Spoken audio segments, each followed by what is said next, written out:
Well, having recorded some phenomenally positive unemployment figures in this country today, you'd think that that would be a terrific reason for great confidence in the market, positivity about the next set of numbers.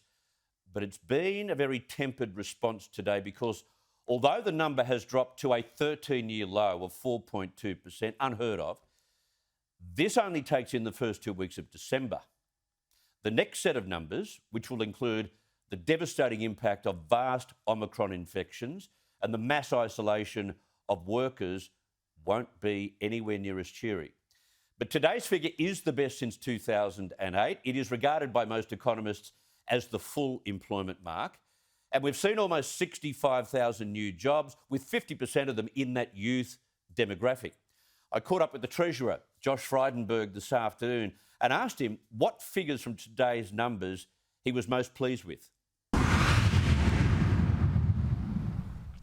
Well, obviously, Chris, the unemployment rate going down to 4.2%, the lowest in more than 13 years, is quite a remarkable rebound in the labour market, but also the fact that 58% of the 65,000 new jobs created in December went to young people aged 15 to 24. You see, the Labor Party said that the biggest test of the Morrison government through the pandemic would be what happens to unemployment.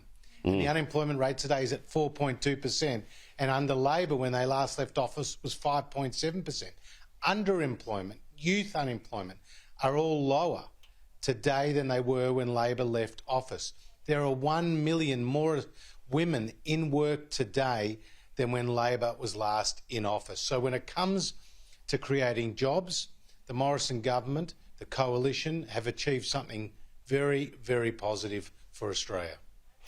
Now, they're impressive numbers, but it doesn't measure the true impact of the Omicron outbreak. How bad will the next month's numbers be, do you think?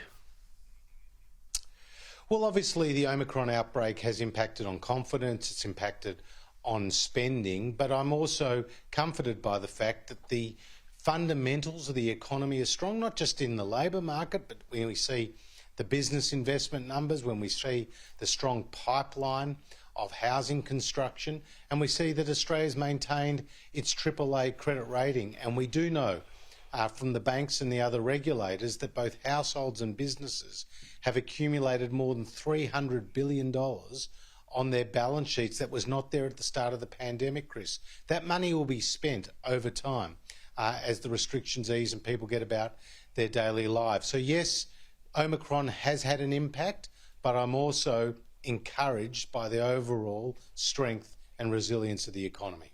So do you think next month we'll still be in the fours or out within the fives? Well, we're in the low fours now, and this is the equal fourth lowest unemployment rate since the Bureau of Statistics created this data series back in 1978. Clearly something has happened very positively in our labour market, and the policies of the government have helped develop this result. Not only did JobKeeper actually keep people in work, but we've also been investing in skills and trade apprentices. We've got 220,000 trade apprentices right now. Chris, this is the highest since records began back in 1963. So while a lot of people are obviously fearful of COVID and, can see that the glass may be half empty in some people's cases, I can look at the economy more broadly, and I'm saying the glass is certainly half full. We've heard today that 200,000 Australians who took up welfare in the very first round of lockdowns, they're still reliant on government support. Do you think those 200,000 people are seriously trying to look for work? Well, that number has come down significantly as the economy has bounced back. So more than 500,000 have actually come off those unemployment benefits and into work. But we have the mutual obligation requirements, something that the Labor Party has never been enthusiastic about. Do we have to go harder on those? Do we have to go harder on those, Treasurer? Well, we're working on how we can ensure that those job active providers, those organisations that are placing people in work, can do more to ensure that we're matching the needs of employers with the skills that employees are providing. I've had the people from National Seniors Australia on my programs over the summer period discussing the case for redesigning the pension to allow retirees to fill these workplace gaps without having their pension docked. New Zealand does it successfully. Why can't we consider it? Well, we've actually got systems in place to encourage people to take up more work while they're on the pension and not be impacted. So, Chris, if you're a pensioner today, you can earn $480 a fortnight. That's the combination of what is called the income-free area and the pension work bonus, and that not impacting upon your pension. Now, only 78,000 pensioners, just over 3%, are actually taking advantage of those opportunities with the pension work bonus. We've got more than 2 million pensioners and only 78,000 are taking advantage of that opportunity. So you can go and earn that $12,500 a year by actually using the existing system that we've put in place, that we've strengthened over recent budgets. That threshold's too low. Well, 12,500 is what you can earn without impacting upon your pension.